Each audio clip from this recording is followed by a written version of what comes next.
Take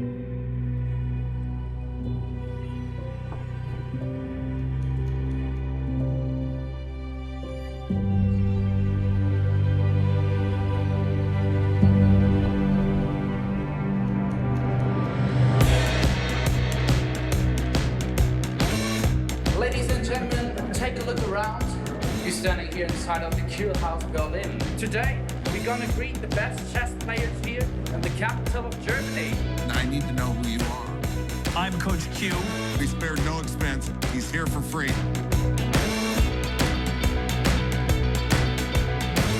March 10th, 2018 in Berlin. This is a great day for chess.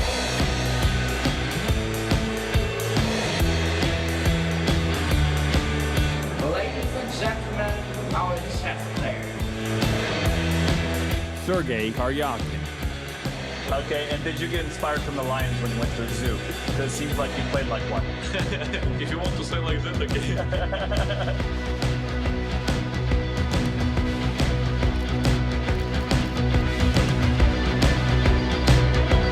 Levon Aronian.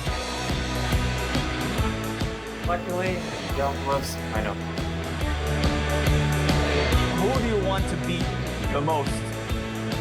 Everybody. Wesley So.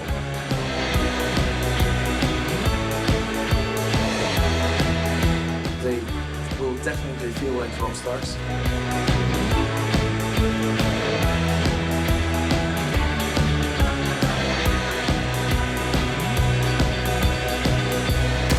Vladimir Kramnik.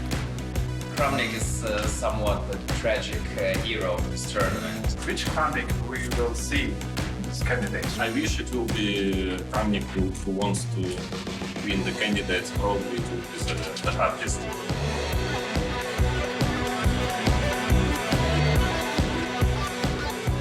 Ding Liren. Ding draws again for 8 straight rounds.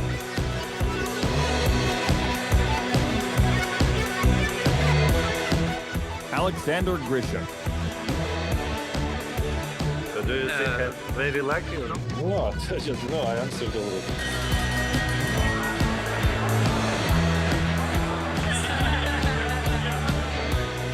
And 1 point did you say just wrong? Oh, I'm sorry. Yeah. Shakhriyar Mamedov.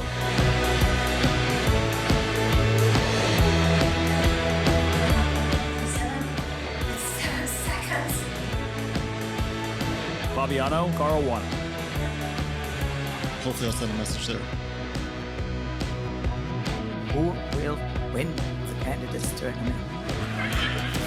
14 days, and he is the last man standing.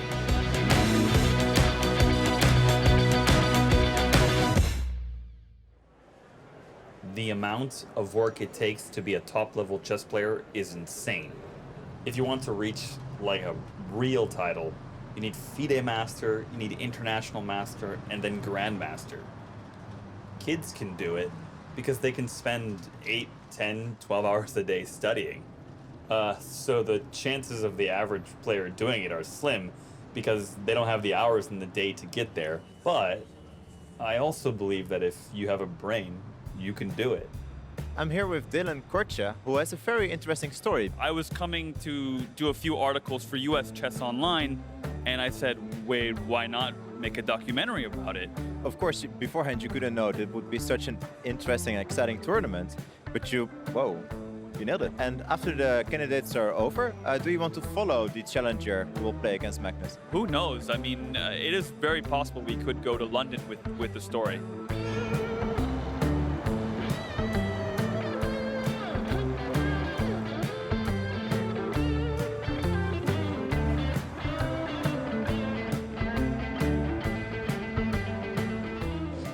Okay, raise that light up a little higher.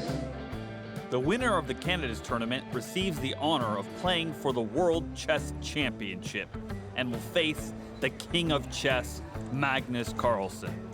He has won 3 straight World Championships, and it seems like no one can take him down. Now the field has been narrowed to 8 super-Grandmasters ready to end Carlsen's reign.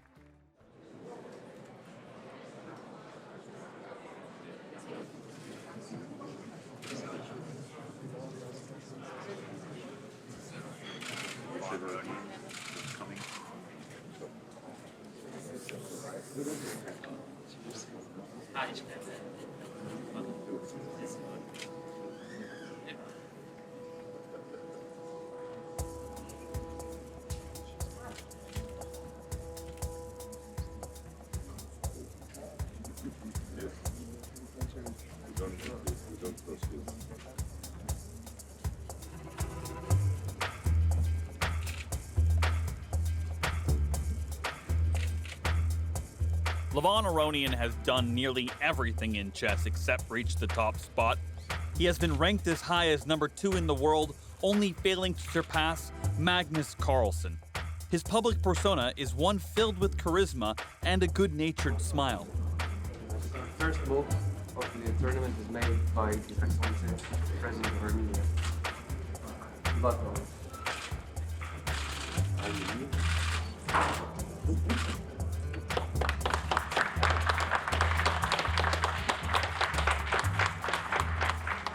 Last round is open.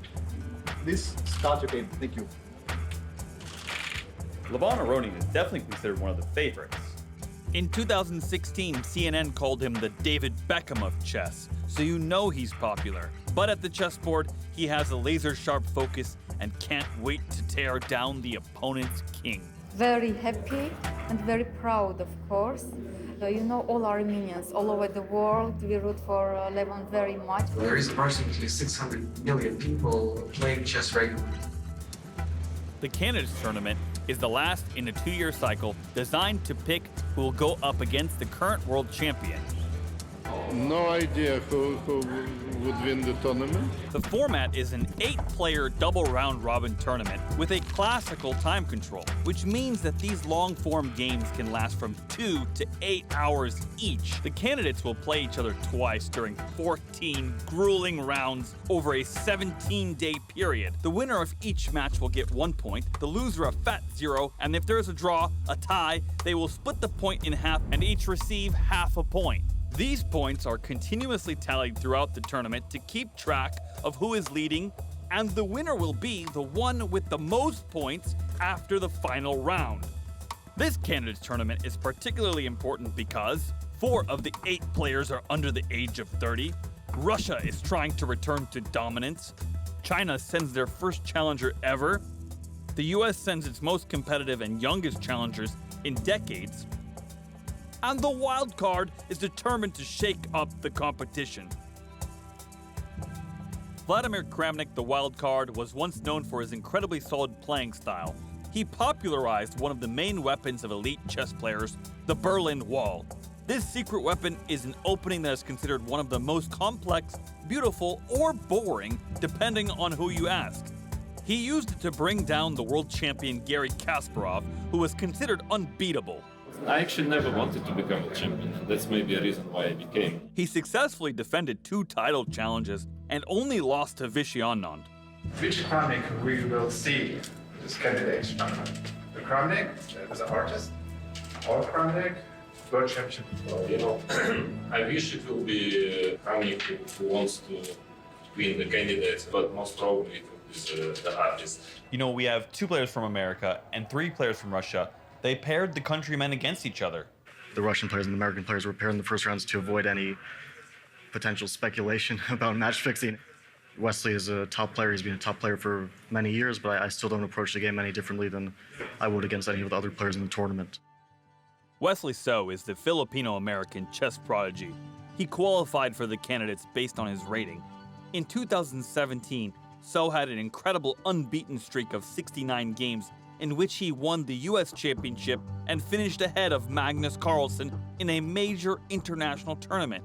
He began his chess career in his native Philippines, becoming a Grandmaster by the age of 14, but soon emigrated to the United States to join the burgeoning US chess scene, centered around the St. Louis Chess Club.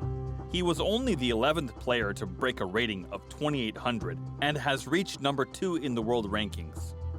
We have here with us Fabiano, Caruana, and Wesley So, 2 American players, and we have the first decisive game in the candidates tournament. Fabiano, Caruana won. In the first game, we have Caruana So. Caruana came out of the gate and basically demolished Wesley So. Yeah, somehow things went really bad real quick. Wesley So tried to hang on and didn't have a chance. a loss in less than 40 moves, which is a very short game, 33 moves total. That does not bode well for Wesley So because he has black again tomorrow. He'll be playing the second player, which means he'll be on the defensive. I mean, I can't say I have any expectations. It's a really good start, but it's still the first round. And I think we see in every candidates tournament that there are a lot of ups and downs for pretty much all players. Fabiano Caruana is the Italian-American top player in the United States. He qualified to play in Berlin by rating. That reached his highest world number second and rounded of 2017 with a win of a London Chess Classic. Fabi, as his friends call him, has been a top talent from a very young age. From New York, like Bobby Fischer, his skills have been compared to America's only world champion. But unlike Fischer, Fabi treats his chess practice like a top-level athlete would, training both his mind and body to maintain focus and balance. Yeah, I mean, I prepared quite seriously before the event. He is all business when he plays tournaments, and it's clear that hard work is what brought him to the top.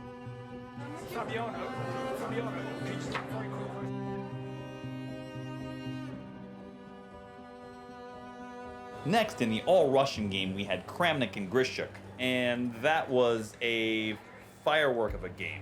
Kramnik played this offbeat opening system and really kind of mixed it up and took it to a game that was pretty even. And Grishuk had lots of chances to stabilize, maintain equality, and go for a draw. But it didn't happen.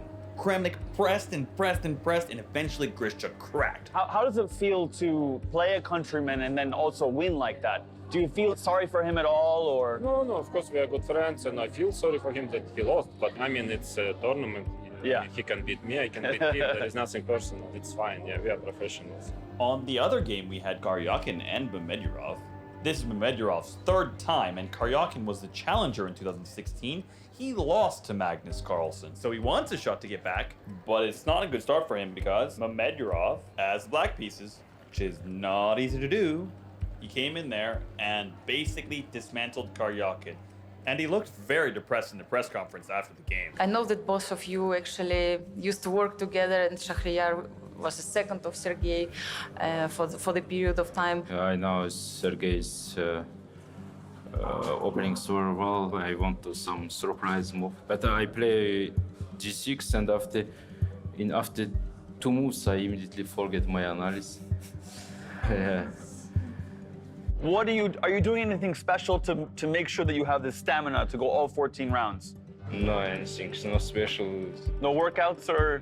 No, sleep or relax and play chess, and nothing special. Caruana, Mamedyarov, and Kramnik all tied for first place. And there's some of the favorites, so it's not a surprise. But what's a big surprise is that Aronian drew a winning position.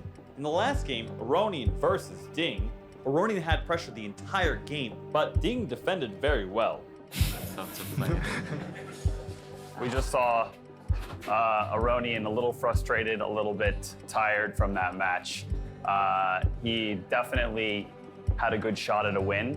He definitely looked frustrated by that result. Well, probably yesterday I was more optimistic than now. But basically the tournament is long, and I hope I will have some chances. So it's clear it's going to be a tough tournament. Gonna be, we have some of the best players in the world here. It's hard to predict what would happen. I think that's an interesting thing. This one piece will make 52 layers. Watch on mobile devices or the big screen. All for free. No subscription required.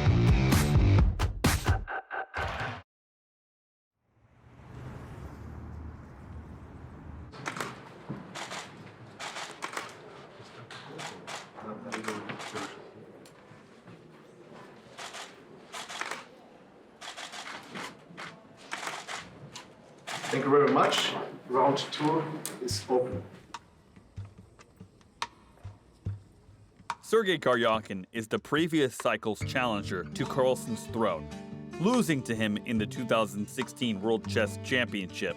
He was a child prodigy, having broken the record as the youngest Grandmaster. Even with World Championship wins in both Rapid and Blitz chess, Karjakin has yet to clinch the top prize and win the Classical World Championship title. I think that in this tournament, the preparation is important, but it's not decided. So most likely everything will be decided over the board. Vladimir, actually at the opening press conference, you said that you're expecting Berlin defense here in this event, especially that we are here in Berlin. But could you imagine it will come so early in the second round, and especially against Sergey? I could imagine, but I could more imagine that it would come from the black side, from me. And I can tell you, I usually play it with black, and it's such a pleasure to look at this position from the white side. It doesn't happen very often. Yeah. I spoke to Kramnik before the tournament about the exact variation that was played in the game. It's quite interesting that we as a team basically predicted this game. And Kramnik had some serious pressure, but could not break through. And Karjakin's nickname as the Minister of Defense came to be true. Sergey, you decided to play Berlin defense because you're in Berlin, or partly? Maybe partly. The opening is the first phase of a chess game. Each player is assigned a random color, with the white pieces getting the first move advantage and the offensive position, while the black pieces play defense. Players develop their pieces and try to control certain parts of the board, like the center. At the top level, chess openings can be studied as far as 10, 15, 20 moves deep. We're talking nearly every logical possibility during those first 10 to 20 moves. That's a lot of moves. Players can narrow that down by focusing on specific opening systems that they think their opponent is likely to play. A player will tailor their opening choice to what they think will best combat the style of their opponent. Oh yeah, there are also a plethora of opening names such as the Ruy Lopez, Queen's Gambit, Sicilian Defense, Slav Defense, and the Berlin Defense. Let's start with the game that really struck me and obviously really strikes the Americans deep to the heart, which is the Grishuk-So game. Alexander Grishuk is a 3-time World Blitz champion and has played in multiple candidates tournaments. He is the face of experience in Berlin and one of the wildest players. He will intentionally mix the game up in a way that is sometimes considered risky. Grishuk played the Benoni, which translates to Son of Sorrows. Grishuk said he loves playing these positions where he's basically suffering the whole game. I'm not sure why that seems counterintuitive to all chess players' desire to win. Did you see Grishuk put his bishop on e1? Yeah. What is that? It doesn't make any sense to me. Like, well, that's Grishuk. He has some diabolical plan. yeah, right. He had some crazy plan. Like, wow, the Grishuk-So game. This game was just a massacre. you know, losing 2 games in a row is not like Wesley So. He only lost 1 game this past year. So losing 2 in a row is a big blow, but obviously he has to adapt and adjust, and we will see something good coming from him. Even though Grishuk was the winner, he didn't seem happy at all, and he didn't seem very confident he's gonna win this thing. No, but it's like in a boxing match, asking a boxer how he feels after 2 rounds. It does not matter. It matters how he will feel after 12 rounds. Yeah. After the whole fight.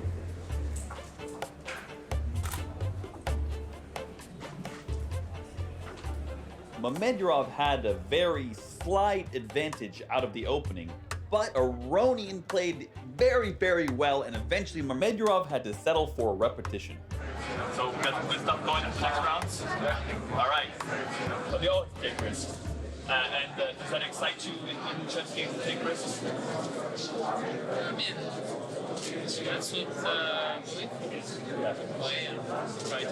what The Ding Caruana game, we had a really interesting exchange sacrifice that excited most of the fans and spectators, and it was quite interesting. Caruana had some pressure, but Ding defended very, very well, and it ended in a draw. But the general feeling what you have, I mean, the game was balanced, let's say. Yeah, and I'm kind of relieved that I didn't lose at least. I mean, I don't know how well we played, but the result is good. So far, I think it's going well for you. And what can you say after 2 days of candidates tournament? I mean, is it kind of different event for you compared to the others? Yeah, of course, very nervous during the tournament, especially during the before the games. Kramnik stays in first place, tied with Mamedov and Caruana. We have 1 American at the top, one American at the bottom, one Russian at the top, one Russian at the bottom with the rest of the field in between, and obviously the Azerbaijani at the top as well.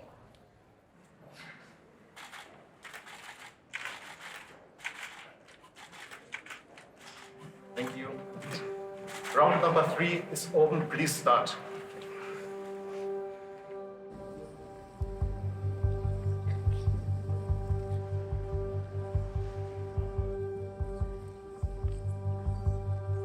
With a 100-game undefeated streak, 25-year-old Ding Liren is considered one of the hardest players to defeat. Off the chessboard, he seems a little nervous and a little unsure in the limelight. But on the board, he is calm and focused and does not let age or experience intimidate him.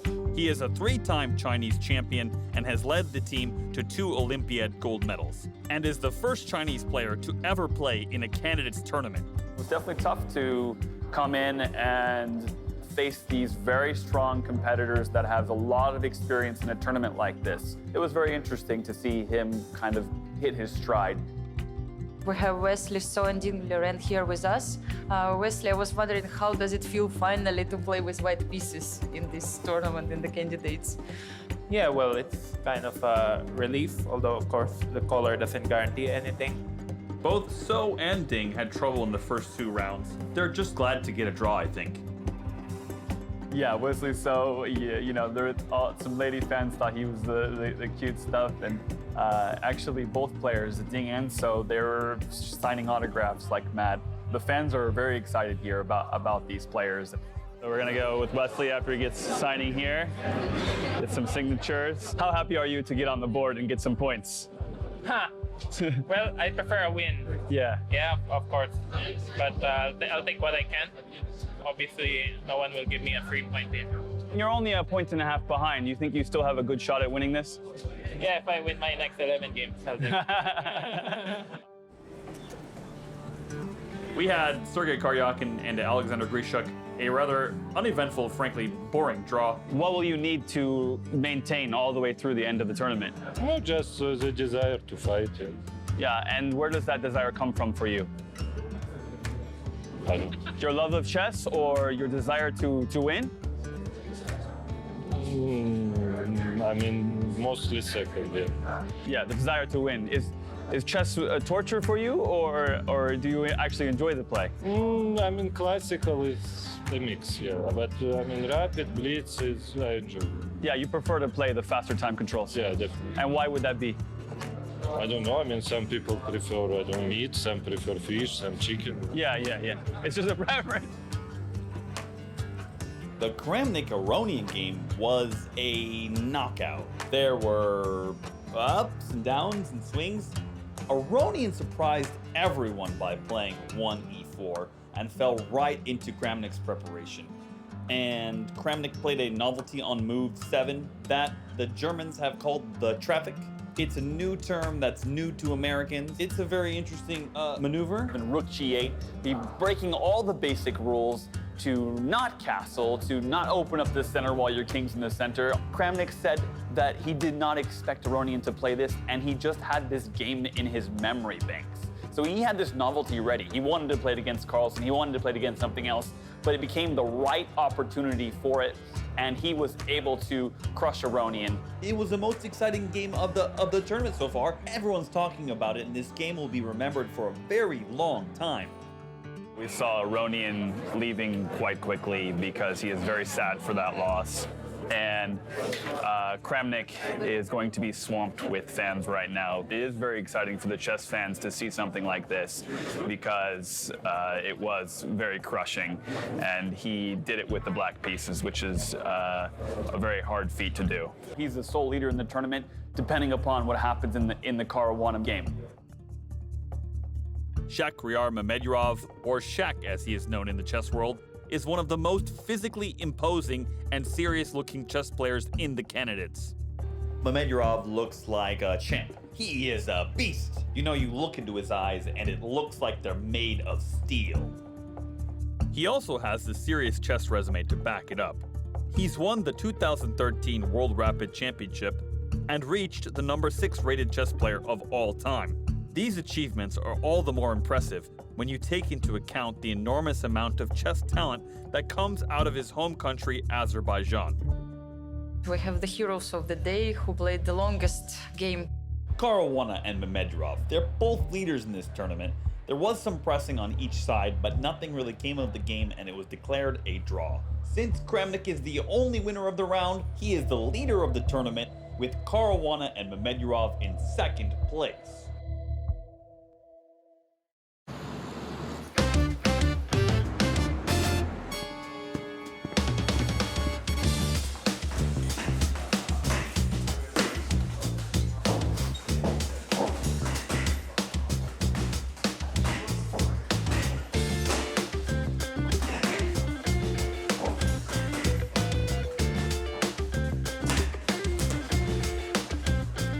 There are brain cells being killed. In my 20s, I decided to mingle both sports and credits like chess boxing. Because in a way, it seems very natural to have this mental aspect of distance. So a full chess boxing fight can last up to 45 minutes. So it's 11 rounds, 6 rounds of chess alternated with 5 rounds of boxing. Each round lasts 3 minutes. And now we have over 3,500 chess boxers worldwide in 11 federations. And we have annual amateur world championships where up to 200, 300 fighters come in all kind of weight classes, female and man. And we have regular events with the Infection Fight Club. We're building a professional league. You stay far away, and there, and Go back up. it's like a bumblebee. Yeah. like Muhammad Ali. Yeah. Flying like a butterfly and still like a bee. Who do you want to win the candidates? Well, I want Caruana to win. Ah, very good. I want to see. We have mutual interest. Yeah, I don't know. Like he's young, he's vibrant. I want to see Caruana against Magnus Carlsen.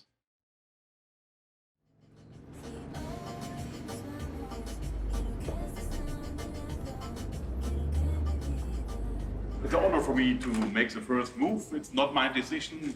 I know what Vladimir Kramnik will play now, and I make this move. And I'm very impressed by this chess summit here in Berlin. You both bring splendor to the world of chess. And now I make the first move. Maybe it's a little surprise.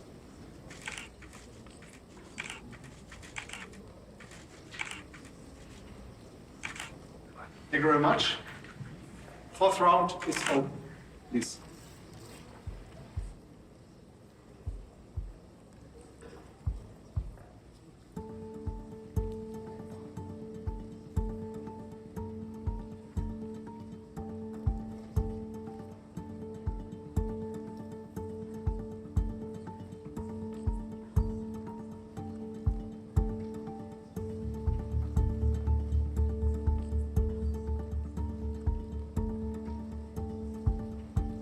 I was seriously depressed. I thought for sure Fabiano Caruana was going to lose that game. If Caruana wins, it will go down as the biggest mistake that Vladimir Kramnik ever made. At one point, I was down there on the floor with the players and Caruana ticked down to 20 seconds. He was in serious time trouble. He missed his opportunity, and then the same thing happened to Kramnik. I heard Vlad say that in one of those positions in the end game that there was almost no chance of losing. I mean, if he wants to draw, you can draw. Everybody from the American side thought Caruana was going to lose. Kramnik missed his chance for the win, and Caruana made enough complications to at least achieve a draw.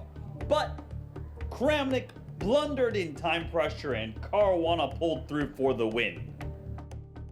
We see that chess is a really tough game, especially when you come out of a loss like Aronian did in round 3. With those kind of emotional ups and downs, why do you keep playing chess? It's like many players say that it's like drugs. You are losing and you are very sad, or you are winning and you are very happy. We just saw a fantastic game between Mamedyarov and Wesley So. Wesley is one of the best chess players in the world, and draw with him is also good.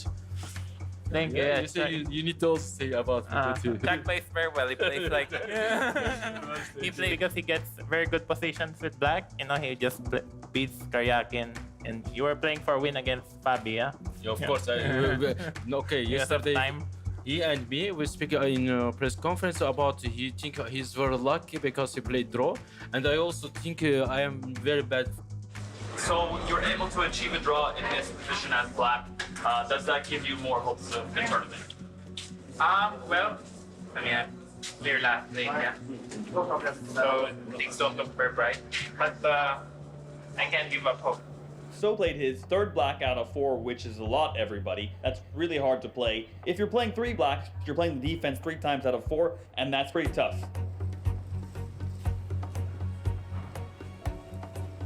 Aronian really had to put some pressure on his opponents and make a statement.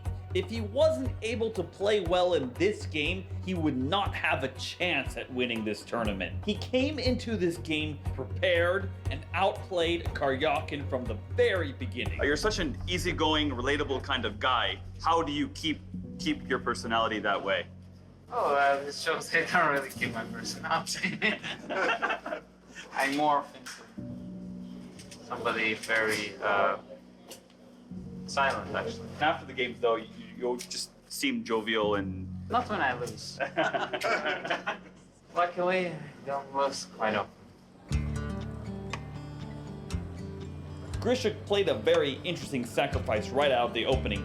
He had the right move, he had a winning move, but missed it, and gave Ding a chance to win the game, but Grishuk defended well and was able to achieve the draw. I had to take this decision whether to go to this drawish endgame or play like I play, but it's completely stupid. Very lucky to survive this game.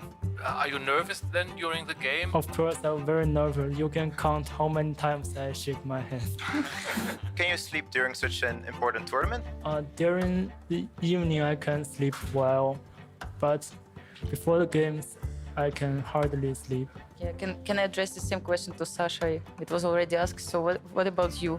What about your sleep during this event? Is it different from the other events? Yeah, but I don't like such questions like how do you sleep, with whom do you sleep? Vladimir Kramnik drops into tied second with Mamedyarov, and Fabiano Caruana is in first place.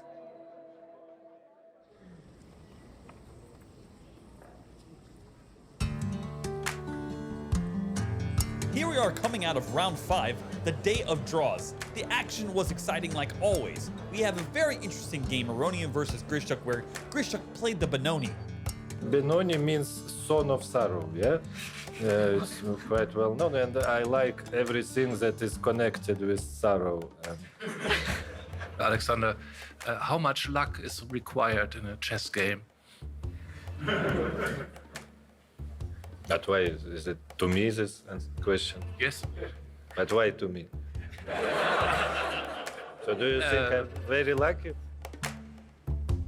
The Kramnik game, we saw a very equal position until the end, but Kramnik decided to play on, trying to press for the win, but So defended well and was able to hold the position for a draw. We know that chess is a very stressful game, and considering yesterday's game, how actually you found some kind of peace with yourself after what happened? Oh, but it's okay. I mean, it's professional life, and I mean, I'm already used to this kind of things. Not the first time I'm doing something ridiculous. You only have 30 years of experience, yeah? Yes. Your first candidate was 95? 93 in Bill, so... My birthday. In the Ding Mamedyarov game, we saw another 30-move draw, another short game. This showed that Mamedyarov's team was very well prepared, and he is currently tied for second right now.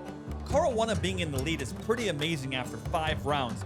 Caruana did basically say that he needs to be careful and not assume that he's going to win this thing, because obviously Mamedyarov is playing very well, and there are chances for any of these players. Plus, Kramnik has a chance to come back, Aronian has a chance to come back, Grishuk could even get into this thing. The only players that are basically out of this are Karjakin and Wesley So. We're guessing what you have in your white plastic bag. What you have in your plastic bag? Is it kind of specialties for this?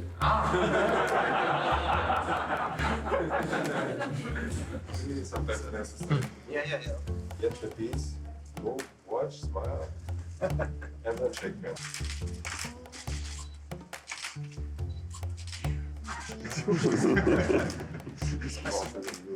Shock comes in with a shocking win over Kramnik. Ding holds on again for his 6th straight draw. Caruana drew his game with Grishuk, meaning Mamedyarov gained that extra half point to close the gap. So gets his first win. Congratulations to Wesley, and knocks Aronian down to join him at the bottom of the standings. Yeah, finally my first win. And I mean, I think this is only my second victory against Levon in a classical game in my career. I'm on -1. I just need to win 8 more games and I'll win the tournament.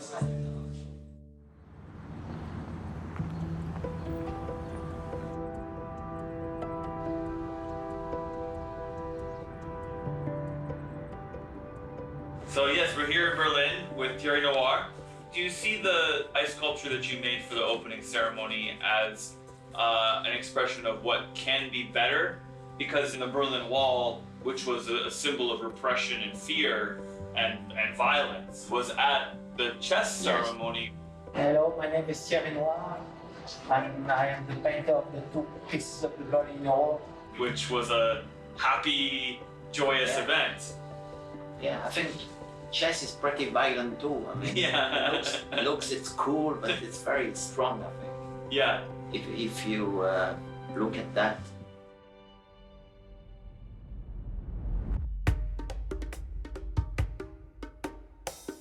The mid-game is where the fireworks happen. At the top level, if the opening is about maneuvering and positioning, the middle game is about pressing an advantage and executing sometimes gruelingly long, forced tactical combinations. That is, capturing, and more capturing. While some middle games can progress slowly, in general, a lot of exchanges happen to make way for either a checkmate that ends the game or a liquidation into an endgame position. The middle game is where all of the action happens. But don't expect everyone to understand what's going on. You would be surprised by how many times a Grandmaster is completely baffled by a player's choice of moves.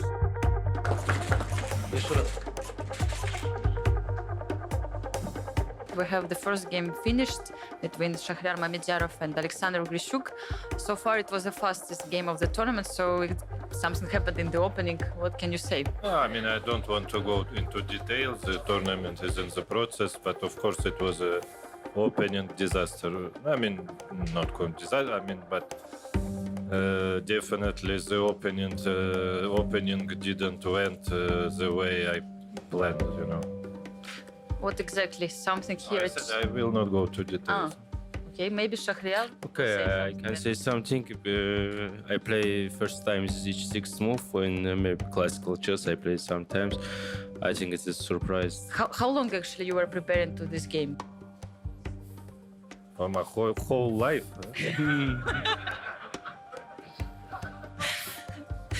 A big sign that entering this building may increase your IQ, and this is what chess does to humans. How can you comment on this? Is it happening to everybody who enters? What about chess players? Maybe I reached like 35 IQ. You mean during this event? Shah, what can you say? I don't think about it. Have you noticed the sign? Yeah, no. But the thing is, all the games are critical. There's not any game which is more critical than others. But yeah, also a very important victory for me. Even despite the mistakes, I've played pretty good fighting chess, and I feel like I'm in good form. So, I mean, I kind of approach the second half with confidence, but also I don't think it'll be easy. I mean, I'm not 12 years old. I've been losing games before and having disastrous tournaments. No, I just try to play, try to fight.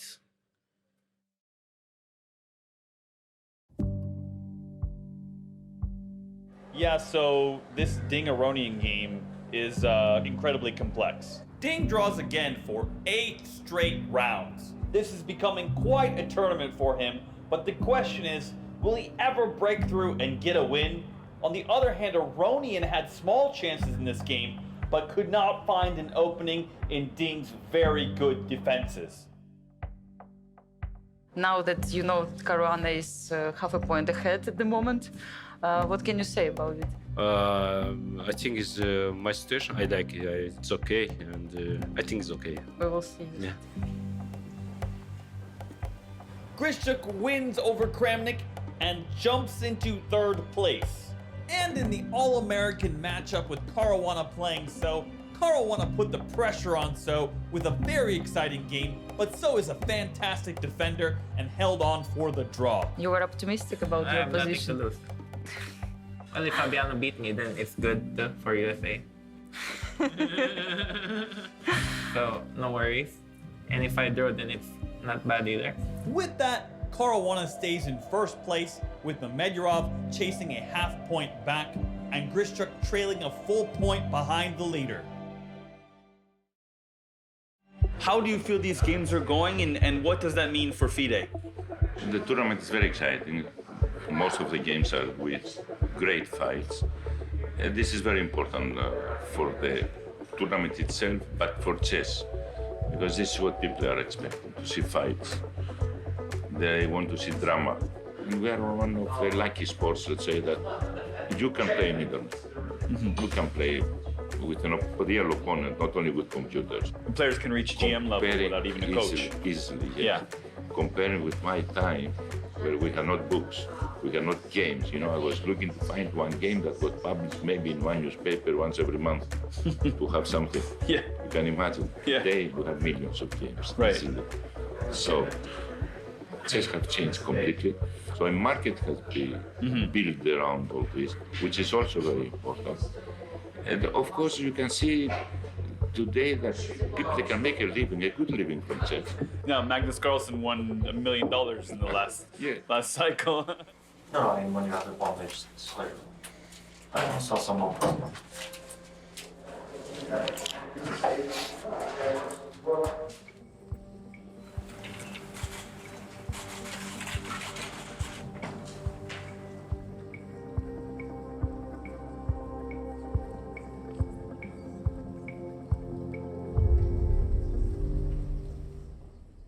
Let's go through the players a little bit and you know, just to kind of review how they're playing. Yeah, Kramnik is somewhat the tragic hero of this tournament. Won 2 beautiful games. Everybody was already anticipating for him to march through the tournament and outperform everybody else. But then things changed. He lost 2 games and then a third one. Now he's on -1. And it seems that we see a somewhat different Kramnik than we used to. He used to tend to being too scholastic, too scientific about his chess, trying to solve equations. Kramnik seems to have lost objectivity a little bit. He regularly over-evaluates his chances. It seems like he's always better, always just 1 tempo short of winning the game. But for Kramnik himself, of course, that's a rather unlucky turn of events. It's undeniable. He's still one of the best players in the world. Then let's talk about Aronian and So seem to be having quite a bad tournament. Very uncharacteristic of both of them to lose such games and then also miss winning chances. Yeah, it's difficult to foresee that, but Aronian is always struggling with his nerves. That seems to be the case in the candidates. And whenever there's much at stake, it's about the World Championship crown, he seems to choke. As for Wesley, it seems that Wesley likes to have runs, both in the positive and the negative. If he's on a roll, then it really is a killing spree at times. He just wins games and doesn't lose. He's the one player who has not lost any games for, 50, 60, something, some record. Incredible streak, yeah. Exactly. But then if things don't work out well in the tournament, then he can quickly lose his mojo and then collect 1 loss after the other. Caruana is in first place by a half point on +3. What do you think he'll need to do to maintain the lead and win the tournament? Always keep half a point in front of the rest of the field. That's a good recipe. On the other side with Shak, he is a half point behind. Will he need to take any risks to try to catch, or do you think he'll just continue to play solid? Medvedyev takes it step by step. If he gains nothing out of the opening or the position doesn't seem to suit him that well, he's content with half a point. He knows his chances will come. He's improved his game a lot in the last months and years. He's in world number 2. So I don't expect him to go crazy. Grishchuk is in third right now. Yeah. His play seems to be completely mixing up the field, providing these interesting games. What do you think his chances are? Well, he's 1 point behind Fabiano and half a point behind Shak at the moment. But still, anything can happen. He lost the very first round, but after that, he didn't lose any game. He's playing asymmetric openings with black. Doesn't just want the draw, wants to mix things up, and he gets in time trouble regularly, of course, where it's just a lottery anyway. So, yeah, anything can happen with Grisha. This is why he's a fan favorite. Let's talk about Ding a little bit, who's played probably the most solid game out of anybody. Do you think he'll draw all out, or will he have a chance for a win and actually take it? I think there will be at least 1 or maybe 2 decisive games with Ding Liren. The guy is extremely solid for the fact that he was thrown into the shark pool for the first time. But he managed to keep his own. Right, and yeah, he's proving that he belongs in this tournament. Yeah, absolutely. We have Sergey Karjakin with us at the moment, and we are hoping that Vladimir Kramnik will join us later. Okay, it was a really painful loss for him, I guess. The only decisive game of the round was where Karjakin put it to the wounded Kramnik. Kramnik loses 2 in a row now, and it is very, very, very disappointing for him. Karjakin came out of the opening with an interesting novelty on move number 8, and Kramnik just went crazy. There was no reason for him to play what he did, but he took this huge risk and had to sacrifice a lot of material. And it was very complicated, but in the end, Karjakin, the Minister of Defense, defended well and won the game. Are you going to go to an amusement park after this? Because the tournament is kind of a roller coaster. Yeah. Maybe we'll see.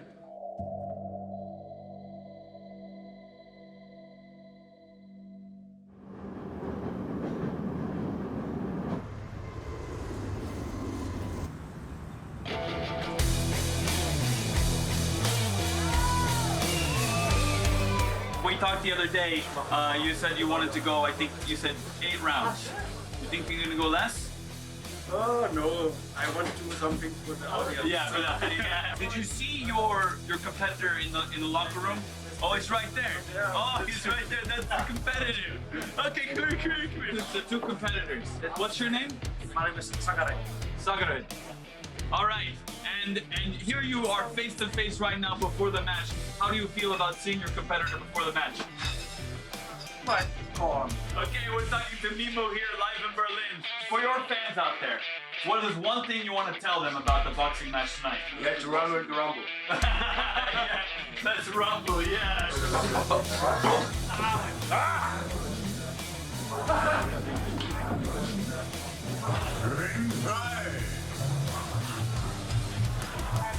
But he's up. He's up in chess.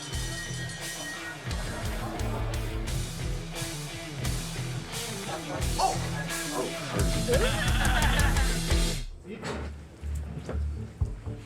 Silence, please.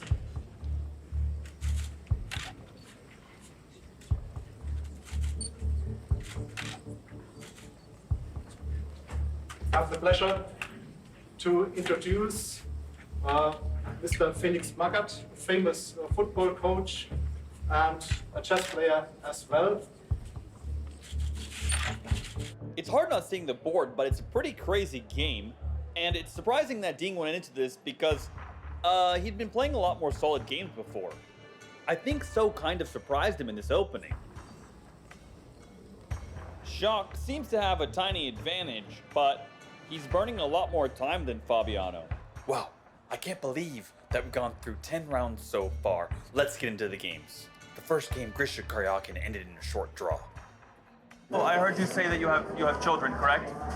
Yeah. And do any of them play chess? No. Does that disappoint you, or did you not want them to play chess? This dramatic game finished in a victory with a victory of Vladimir Kramnik. The Kramnik-Aronian game was incredibly exciting. Kramnik threw the house at Aronian, and Aronian was defending super well until the very end where time pressure struck, and it was disaster for Aronian. And a big mistake, and he lost the game. Yeah, and does today's win make up for some of those losses, or are you still thinking about the losses that happened before? No, I'm not thinking about losses or wins, more with the next game. Are you blaming yourself for those bad moves, or are you able to move forward and focus on the future games? Both. Both.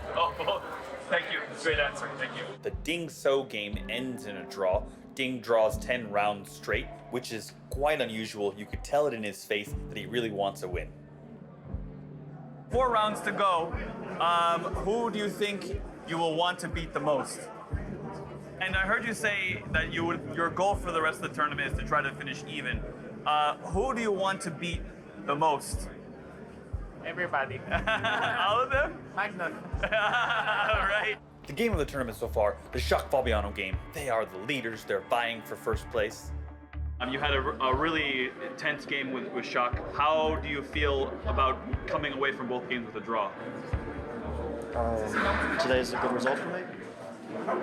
Obviously, I'm playing the player who's closest to me, and if I'd lost the game, I would be in big trouble in the tournament. Tomorrow you're playing with Vladimir Kramnik. What do you expect from this game? I mean, what can you expect these days? I mean, Vlad is probably the most interesting player now at the top. He sometimes approaches positions in ways that I can't even begin to comprehend. Who will win the candidates tournament?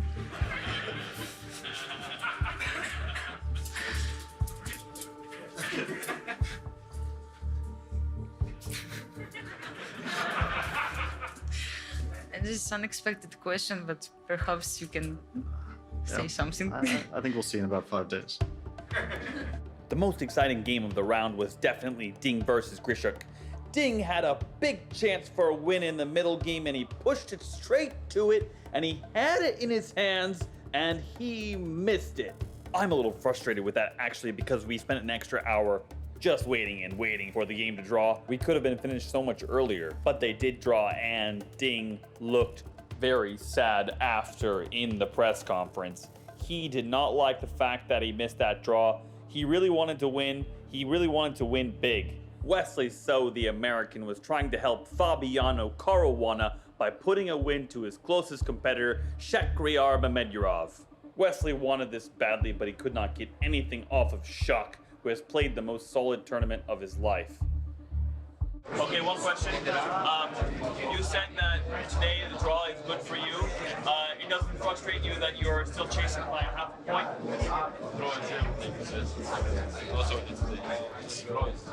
Okay, and what point do you just? Oh, I'm sorry. Caruana, being the leader, was satisfied with the draw to keep hold of the lead. In fact, he actually jumps up 5 spots in the rankings to world number 3. You're still having a little trouble getting back to even. Is that your goal for the rest of the tournament, or do you think you still have a chance at winning this? No, I mean, I have a purely theoretical chances to win it, but as long as I have, I will try. But in any case, it doesn't depend on me anymore. My plan is just to play good chess, fighting chess, and of course, the Aronian game versus Karjakin was exciting and wild again. Aronian really wanted to break the funk of the losing streak, but he could not. So we let Levant go through because this loss is very devastating for him, and he did not look good in the press conference, did not want to talk about the game or anything. After a tournament like this, he pretty much wants to go home and forget about it, but he has 3 more rounds to play, so he has to go find some way to get a balance. We'll probably see him play very solid games and try for easy draws in the future rounds. It's been a very disappointing tournament in general. It hurts a lot, especially this is kind of what he's been preparing for his whole life. Okay, Sergey, now that you've won one in a row again, how do you feel? It's just great, perfect. It's perfect to win with black. Because if you win with white, okay, it happens, but with black, it's very hard and it's difficult. And even against the one who is clearly in a better form, it was still a very difficult game. You're playing Caruana tomorrow with white. Do you have an idea at all what you're going to play? Have you guys prepared something already, or are you going to work on that tonight? It's a top secret. Great. Karjakin goes to +1 and has a shot. Tomorrow he plays Fabiano Caruana, and if he can win in that game, he will be tied with Caruana. Basically, there are 4 players that have a chance at winning this thing, so everything is completely up in the air.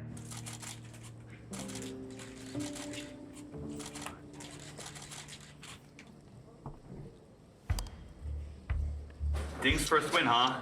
Wow, that's pretty fantastic. Against Shock, too.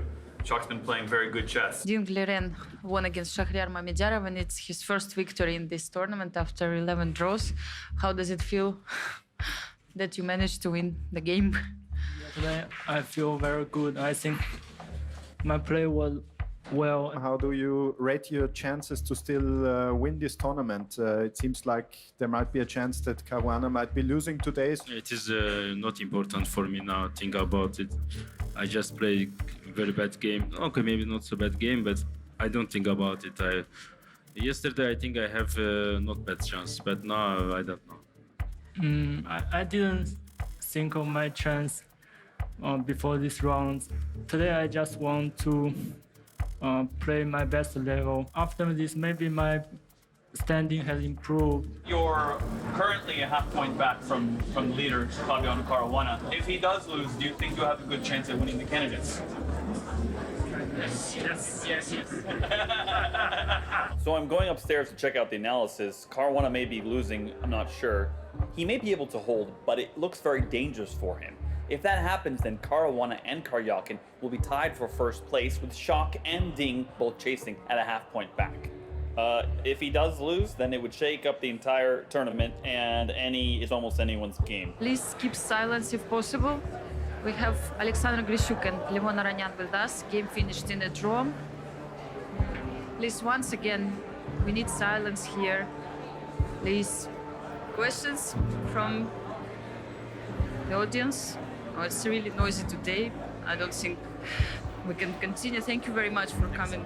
Okay, wow, the tournament standings have just been shaken up considerably. Sergey won this game.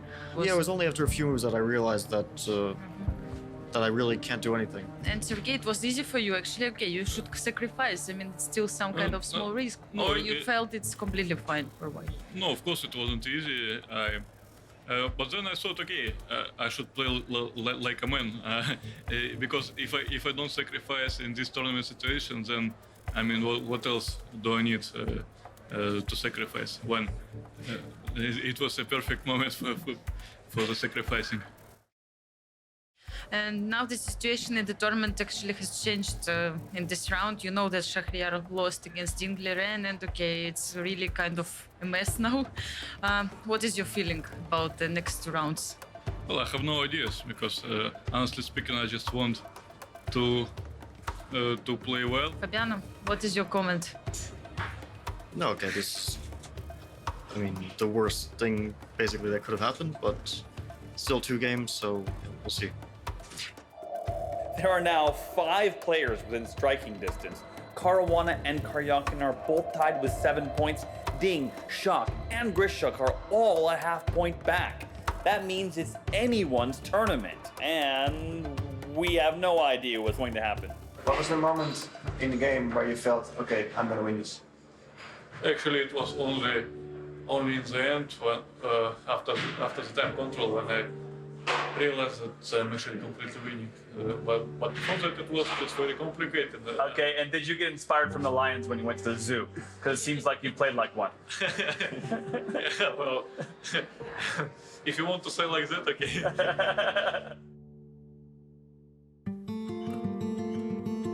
What do you think will be some of the biggest factors that will help them beat Carlsen? It's a very good question. How do you beat Magnus Carlsen? Well, nobody's managed to do it. I think Fabiano, when I was working with him, I think he would give Magnus a real run for his money. Because Fabiano is extremely resilient not only in defense on the board, but he's extremely resilient when he loses a game. He gets back on the horse very, very quickly. There are 5 players that have a chance. Who do you see as the top contenders? Well, we have with 7 points Fabiano Caruana, who was leader most of the part of the tournament, and now there was a turning point by Karjakin, who really came back fantastically in this tournament. But there are 3 contenders still to come behind them, half a point behind Mamejaro, Dinkler, and Shuk. It is extremely interesting, quite unusual that we have seen such an interesting matches, games, real rollercoaster moments for both players, or quite a few players. Well, practically from out of these 5 players, any of them can win. Is it possible at all to even predict which one will, or even the top 2? Well, obviously it seems like who are the 2 leaders, Yeah. right? Fabiano and Karjakin. And from a mathematical point of view in the tournament situation, I would give the most chances for Karjakin to be the challenger again. But you never know. Become world champion, you have to create opportunities and really to win the game by being playing better than your opponent. Yeah. You can't win a world championship title by being defensive, and you just take your chances.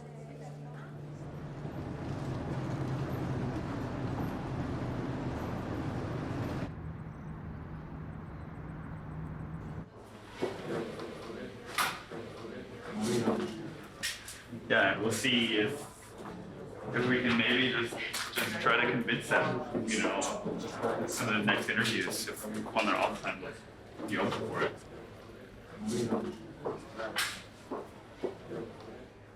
Okay, we have our first result for round 13. A draw from Sergey Karjakin against Wesley So, and that leaves Karjakin in sole first place. Are you happy with the result? Yeah, for me, yes, I'm completely fine because, okay, first of all, I was playing black and also in this tournament situation, the draw is fine for me, so, I mean, it's okay. Tomorrow you play with Dingleren.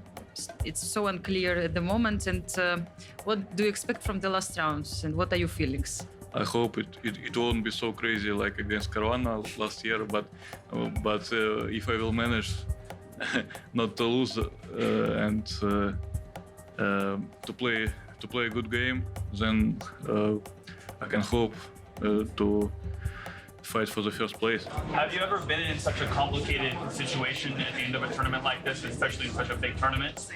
Well, it was very complicated 2 years ago when I played against Fabiano in the last round. He had to win with leg, and it was a big fight, and then I won, but it was very difficult. Yeah, but this year you also have 3 other people chasing you. Does that make it any more pressure, or is the pressure the same? I think it's the same because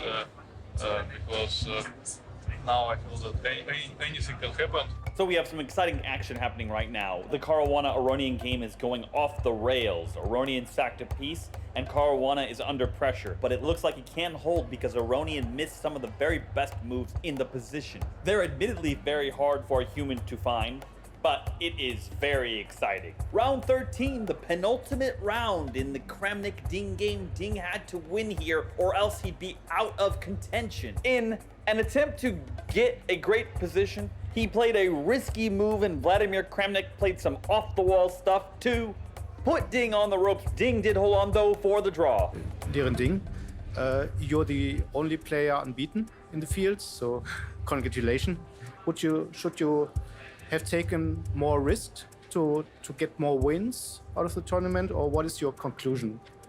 Of course, about today's game, today is very complicated and I really take some risks by playing b4 and b5.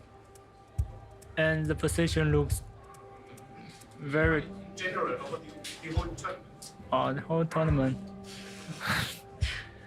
Well... It's a little early, yeah, to conclude, to make conclusions. The Shock Grishuk game is looking crazy. It looked like a draw earlier, now I don't have a clue what's going on. There are advanced pawns for both sides, and there are pieces hanging everywhere. We'll see what will happen. The time pressure junkie that is Grishuk is down to his last 30 seconds on every single move. He gets 30 seconds back, but he's playing on that increment, and he has probably at least 5 or 6 moves to make. So it's going to be a very exciting finish. This dramatic game finished in favor of Shahryar. It was a stupid situation. We both needed to win. Shahryar, you also felt like you are in must-win situation, that whatever happens, you should try. No, it is after my losing game against Dinglera. I just, of course, I understand. I need only to play for win. With Sasha is also is understand, but I think he do today more risks than me. You gave up your hopes. It was very bad for me when I lose the Dinglera. It was for me. It is like some catastrophe. I don't know. I walked till the morning 7 o'clock. Hello. Because the problem is before the Dinglera, I lose. With white 18 months ago. 18 months I not lose with white. And I lose a very important moment in my life. Game finished with a victory of Fabiano. And it was, I think, really one of the most dramatic games also. Was it possible for you to forget at this time about the situation in the tournament and just to play moves, good moves? No, losing that last game actually helped my my outlook a lot. So you preferred to share the first place with Sergey? No. I mean, I wasn't happy. I wasn't happy to lose. It's just I wasn't. Even though my tournament situation was good, I wasn't in a good mindset, and that's really the reason why I lost so convincingly to Sergey. Yeah. So, what is your expectations from tomorrow's game? I mean, it's gonna be I don't know. interesting. I mean, basically, it's still a toss-up. That the loss yesterday kind of relaxed you a little bit. Can you elaborate on that? I mean, it's hard to describe, but sometimes there's too much tension, and it's necessary to kind of to take a step back to relieve the tension, and that's what the loss did for me. I mean, I realized that I was suddenly behind in the tournament situation, and it helped me relax a bit. Rather than having to hold on to my lead, I could just kind of play a bit more freely.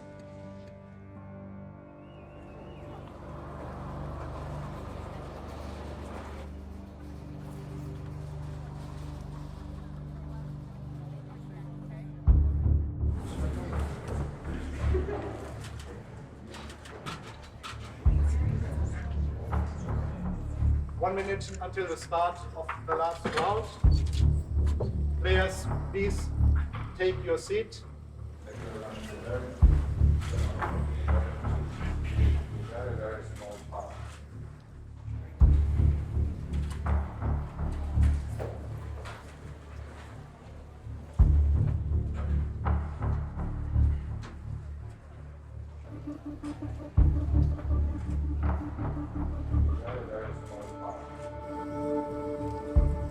So, we finished the Candidates 2018.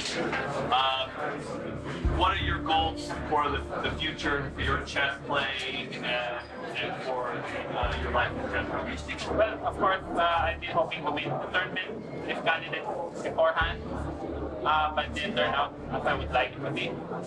But now the past is the past. I can bring back what happened, bring back my losses. But still, in general, I'm very happy with the tournament. With the experiences I learned from it, with mistakes I did, and with the brilliant moves I sometimes did. So it's a great memory, and I'm pretty sure it won't be my last candidate. Of course, it was the last round, and the game was so tense. How did you feel during this game? I mean, were you checking the other games, and what can you say about this game? I'm a bit upset that I didn't put any real problems for my opponents. But of course, I was checking the games, I was following them, and now I have a feeling that Caruana is winner of the tournament. I don't know if he will win or not, but I believe that Shahryar will not win that position, and so he will win the tournament. You are very young, you have many chances. Do you have any big goals for your chess over the next few years? Actually, I didn't set goal, and you set a big goal. I know it will sacrifice. Yeah, I have to sacrifice a lot in personal life. Do you love chess so much that you are willing to make those big sacrifices? First, I already made some. Yeah.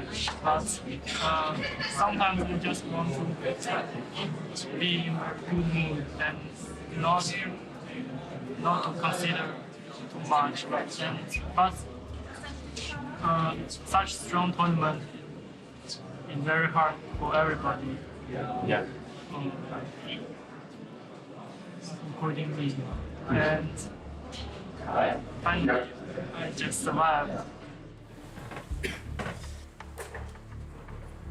Obviously, it was much more difficult for Shahryar than for me, but I also felt responsibility. I mean, you know, I have sympathy to Shahryar. I mean, I don't mind at all if he would win, but okay, I cannot do it to other players. I thought I shouldn't blunder at least. You know, I can lose, I fight, but I mean, if I blunder, it would be really very painful for other players at least. And the position was very sharp, so that was my main concern, just to play a game, sharp, good game. And Shahryar, what can you say? How? Of course, I want to say thanks for Vladimir, because he really want to play and he give me chance to play for win also. I mean, he give me a chance, but okay, we try to play a good game. It was a good tournament, very interesting tournament. I hope I will get in next year's one more chance.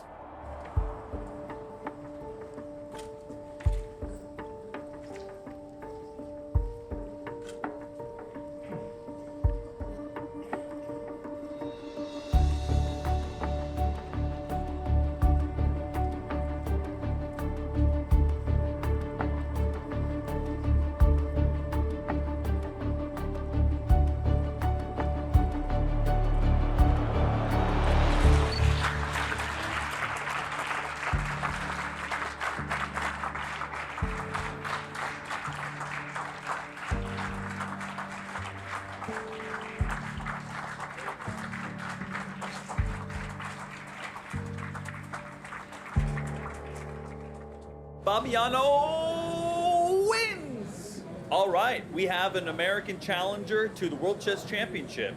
The game was pretty intense after the draws. Fabiano knew he could take a draw, but he did not want to. He fought on and won in style. Fantastic style. Style that has not been seen in American chess for 46 years. Do you have dreamed about this moment here to win the candidates, to have a chance to beat the World Champions? Well, the dream is usually more about winning the World Championship match itself. So I'm, let's say, halfway there. But it's still, I mean, the dream is still far away. But I mean, this in itself is already, I mean, before the tournament, if you had told me I would have won like this, I might not have believed it. I mean, I thought I had my chances, but things turned out even better than I could have expected. So yeah, this is a dream come true. This question is in the air, so I cannot just resist. Do you think Magnus is happy knowing that you are going to play this match against him? How does he feel now? I don't know. Maybe he's worried. Would you like to send him any message or anything before this match? Now you have your chance. I mean, here. I mean, we're going to actually play in a few days, so hopefully I'll send a message there. Okay.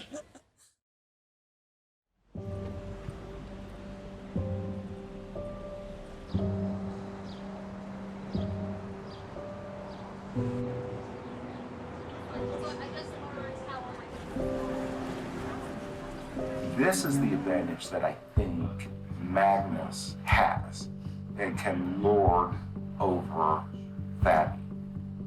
He's been there. He's done that. Right. He has been in that oven of 3 World Championship matches already. He has this sense of the atmosphere, Yeah. the World Championship. He knows where the media belongs. He knows what's going to happen with the spectators. He knows he's going to be irritated by that stupid question. Right. And he goes with the flow. The challenger, the rookie, Fabiano, this is a new experience. Everything, like it's crazy. Journalists want his time. Everybody's pecking at him. He can't seem to get enough free time just to clear his head. He's having experiences he's never had before. And the problem there is the champion needs to take advantage of that. And talk about your own experience playing World Champions and what it's like to sit down at the table. I mean, because you have played and beaten many World Champions. Yes. It is special. You wake up and you go, wow, today I'm going to play Kasparov. Yeah. Man, I got black. Oh dear. What am I going to do? Well, if I do this, okay, just reflecting on everything you're going to do. Okay, now it's sort of like you're going to go on stage. Yeah. You're a little bit more alive. Yeah. Okay? The leaves of the trees look a little bit more green. Things are a little bit more clear. You come to the board, the butterflies are in your tummy. You're kind of feeling it all. You didn't realize it before, but there's a lot more media at the tournament than you knew. They all seem to be focused on you. Where did these people come from? Gary comes in, storms in. You're getting more and more connected with this game. You feel the struggle with such intensity. You don't care if there's a nuclear blast going on site. You've got to save the pawn. You must save your pawn. If you don't, you will die. You discover a series of calculations that cruises right into these calm, still waters of peace. You know you've saved the game. You've reached a point of absolute happiness. Like, yes, it's made another mistake.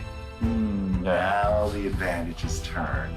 Now you feel this gladiator spirit. Before it was all about your fears and your worst nightmares coming true. Is it true? Yes, or can win. You can almost hear the cries. Chess is an extraordinarily emotive experience. It's that roller coaster ride, that sudden realization that you made the worst blunder, you're a complete idiot. And it's like that cold shower where the heat just went off and you went, oh, yeah. God.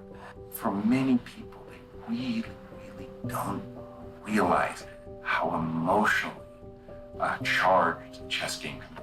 It's a chess game, come on. Right. Come on, you can tell me, it's boring, right?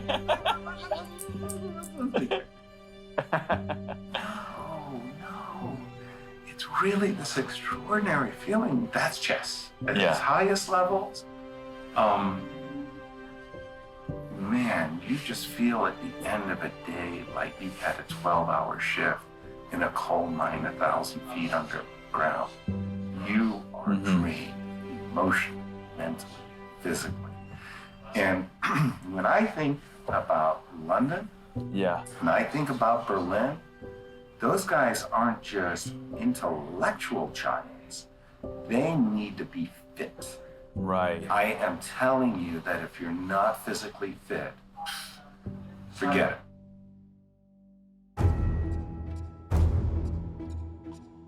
The endgame is just what it sounds like, the end of a chess game. But why is it so important and tricky? First, when players transition from middle game to endgame, they have different priorities. Except for a few stragglers, the once important and strong pieces, rooks, knights, bishops, and even queens, have largely been banished from the board. The pawns become monsters and the kings become giants. They are no longer cowering on the edge of the board, but come out to attack and help their pawns promote. That is, turn into a new queen. Obviously, it is not as easy as it sounds, and there are reams of books on endgame positions and how to play them.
The seventh game of the match has been drawn.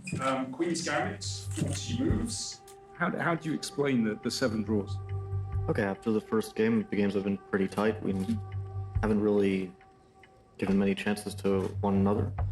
And yeah, there haven't been like huge mistakes or anything, so it's kind of natural that a lot of the games will end peacefully. Of course, I mean, things could have happened, yeah, like in the last game, in the first game. There could have been decisive results, but yeah, not so far.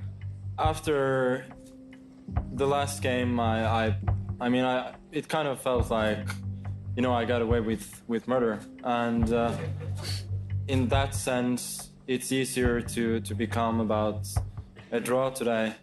I'm not loving it, but I'm not in any sort of panic mode either. I mean, it could have been worse, and the match is still equal, and with black it's going okay. So I'm not at all thrilled about my play today.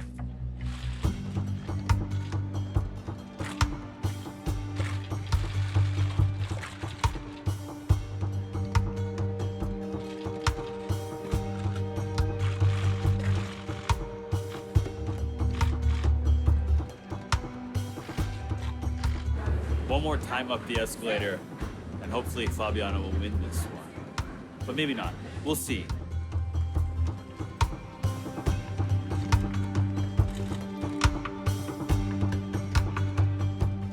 What an absolutely extraordinary struggle we've witnessed today.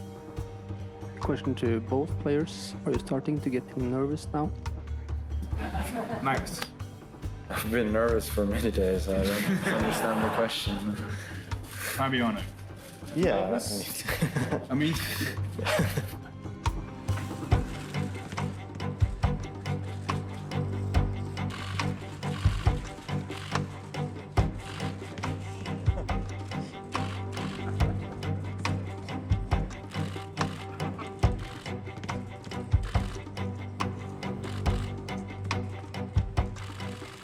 I just want to see the good chess, the big fight, because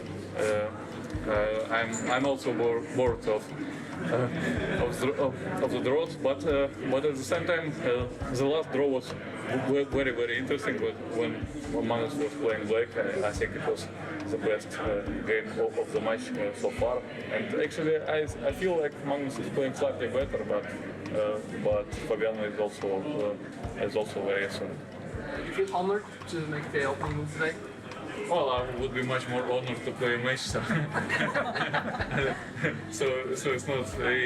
It's much more about fun to make it move than to face it like something very serious.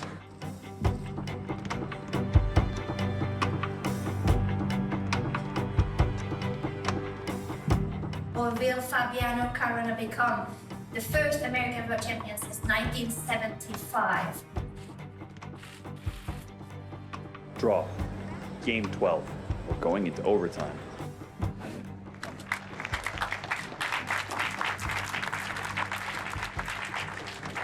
Just to let you know what's happening now, of course, we'll have our usual questions. But afterwards, don't run off because we'll have the drawing of lots for the tie-break that will take place on Wednesday. Fabiano, how do you feel about your chances going to the tie-breaks? Confident? Well, I'm mainly relieved because I thought it was quite close today. I was very worried during the game. So, when you feel like you're sort of on the brink of defeat, or at least you have a very dangerous position, then of course it's quite good.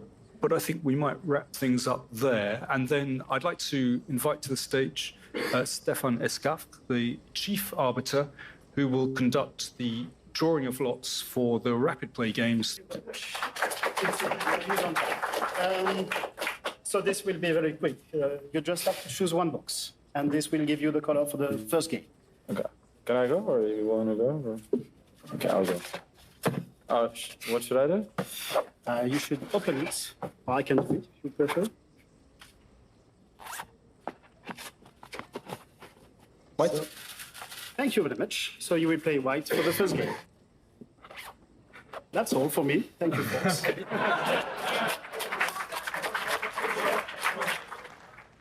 The excitement is about to begin. Carlsen and Caruana are gonna play their final tiebreak day. 4 games, then Blitz games. We'll see. Rapid, then Blitz, then maybe Armageddon. Draw after draw after draw until all 12 rounds are drawn and there are no regular games left to be played. In previous eras, they would have kept on playing until the sponsors were bankrupt and the world had moved on to more conventional news. But the modern era has ushered in the much more exciting tie-break rounds. These tie-break games now supplant the regular drawn match and become the deciding rounds. These games are much faster and can lend to more mistakes, and if no one wins, the match will be decided in one Armageddon game. Actually, this position is almost impossible to call, even if you have an opportunity to save the game. Oops. 57. It's 7 seconds.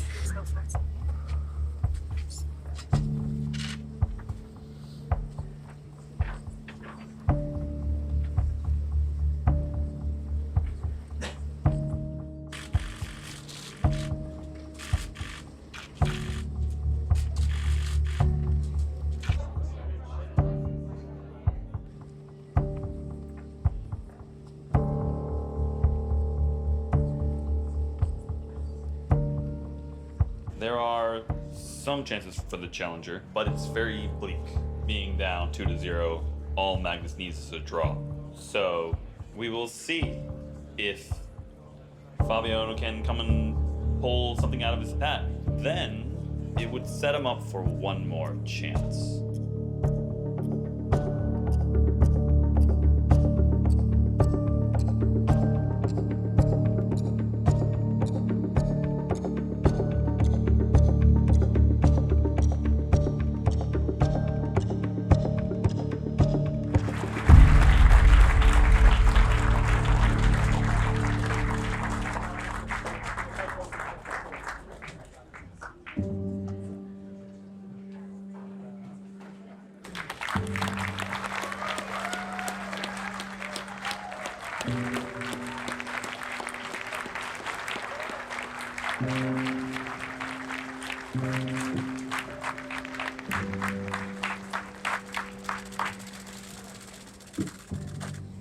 First of all, I'd like to, of course, welcome players Magnus Carlsen, world champion, Fabiano Caruana. Unbelievable contest we've had here, incredibly close.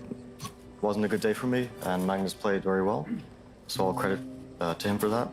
And yeah, I mean, I had a very bad start, unfortunately. It's very special for me to win this time. I feel like I played the Fabiano was the strongest opponent that I've played so far in the World Championship match, and I mean, in classical chess, he has at this point just as much right as I have to call himself the best in the world. So I'm very happy to have overcome this great challenge, and I'll continue to work to get better in 2 years.